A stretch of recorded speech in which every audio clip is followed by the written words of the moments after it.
အားလုံးပဲမင်္ဂလာပါရှင်ဒီနေ့ဗီဒီယိုမှာတော့ design တွေမှာအများနဲ့ကြားရတဲ့ color palette ဆိုတာဘာလဲဆိုတာကိုပြပြပေးသွားမှာဖြစ်ပါတယ်အဲ့တော့ color palette ကဒီ brand တစ်ခုတိုင်းမှာဘယ်လောက်အရေးကြီးလဲဆိုရင်ကိုက design တစ်ခု brand တစ်ခုမှာအမြဲသုံးမဲ့အရာအစုဝေးလို့ခေါ်လို့ရပြီပေါ့နော်အဲ့ဒီ color palette ဆိုတာက logo Facebook poster website တွေအကုန်လုံးမှာအဲ့ဒီပတ်တန်ဒီ color palette ကိုသတ်မှတ်ထားတဲ့အကြောင်းတွေကိုပဲသုံးရမယ်ပေါ့နော်။ရောင်တွေကိုကိုကလူမသုံးမဲနဲ့စနစ်တကျရွေးထားတဲ့အကြောင်းအဖွဲ့လို့နားလည်ထားပါမယ်။ color palette ကဘာလို့အရေးကြီးရလဲ။ color palette ရှိလို့ရှိရင် brand ကိုလူတွေမ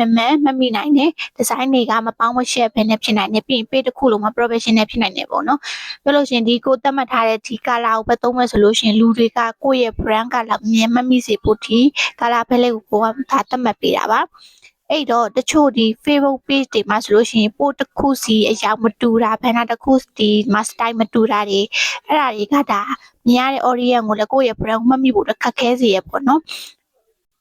အဲ့တော့ color palette ထဲမှာဘာတွေပါမလဲဆိုလို့ရှိရင်ပုံမှန်အားဖြင့်တော့ color palette တစ်ခုထဲမှာဆိုလို့ရှိရင်အလျောင်း၄မျိုးကနေ6မျိုးအထိပါတတ်တယ် primary color secondary color နဲ့ accept color ဒါမှပြီးရင် neutral color ဆိုပြီးတော့ဒါသတ်မှတ်ထားတဲ့အရာပါရတယ်ပေါ့နော် primary color တော့ဒါ brand ရဲ့အဓိကအရာ secondary color ကတော့အထောက်ပံ့ရောက်တစ်ယောက်နှစ်ယောက်ပါလို့ရှိရင်ရပြီ accept color ကျတော့ဒီ highlight တွေတို့ bottom ဒါ call to action တွေရေးတဲ့နေရာမှာဒီ accept color ကိုသုံးလို့ရတယ် neutral color ကျတော့ white black gray ပေါ့နော်အဲ့လိုအားတွေသုံးလို့ရပါတယ်ဥပမာအနေနဲ့ပြောမယ်ဆိုလို့ရှိရင်ဒါ online shopping ကိုကလုပ်တော့မယ်page တစ်ခုထောင်တော့မယ်ဆိုလို့ရှိရင်ဒါ primary color ကိုလေးမော်ရောင်ထားပြီးတော့ secondary color ကိုဒါ blue accept color yellow neutral ကို white black ပေါ့နော်အဲ့လိုလေးထားပြီးလို့ရှိရင်ဒါအဆင်ပြေရပေါ့နော်အဓိကတော့ color လေး9ရောင်လောက်ဆိုလို့ရှိရင်ဒါကိုတမတ်မဲ့ဒီအရာလောက်ဆိုလို့ရှိရင်ဒါရပြီပေါ့နော် color palette ကိုဘယ်လိုရွေးမလဲအဲ့တော့ color palette ကိုဘယ်လိုရေးမလဲဆိုလို့ရှိရင် step 1အနေနဲ့ကိုယ့်ရဲ့အရင်ဆုံး brand personality ကိုကြည့်ရမယ်ပေါ့နော်ကိုကဘယ်လို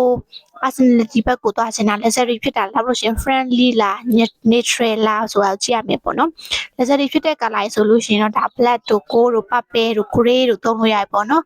friendly ဒီဖြစ်တဲ့ color ဆိုလို့ရှိရင်တော့ orange တို့ yellow တွေသုံးလို့ရတယ်ပြီးရင်ဘယ်လိုနေရာမျိုးသုံးလို့ရလဲဆိုလို့ရှိရင် pink တို့ purple တို့အဲ့လိုသုံးလို့ရတယ် neutral ကကြလို့ရှိရင်တော့ green တို့ brown တို့သုံးတာပိုကောင်းပါတယ်နောက်တစ်ခုက color psychology ကိုသုံးလို့ရှိရင်ပို့ပြီးတော့အကောင်းတယ်ပေါ့နော်အယောင်ရဲ့အတိတ်ပဲ brand တွေကိုကဒီတိထားမယ်ဆိုလို့ရှိရင်ပေးစင်တဲ့ message နဲ့ကိုက်ညီအောင်လုပ်နိုင်တယ်ပေါ့နော်နောက်တစ်ခုကအယောင်မများပါနဲ့အယောင်များလို့ရှိရင်ဒါကိုသတ်မှတ်လိုက်တဲ့ဟာက brand မဟုတ်တော့ဘဲနဲ့ပွဲစည်းကြီးဖြစ်လို့ဖြစ်သွားလိမ့်မယ်ပေါ့နော်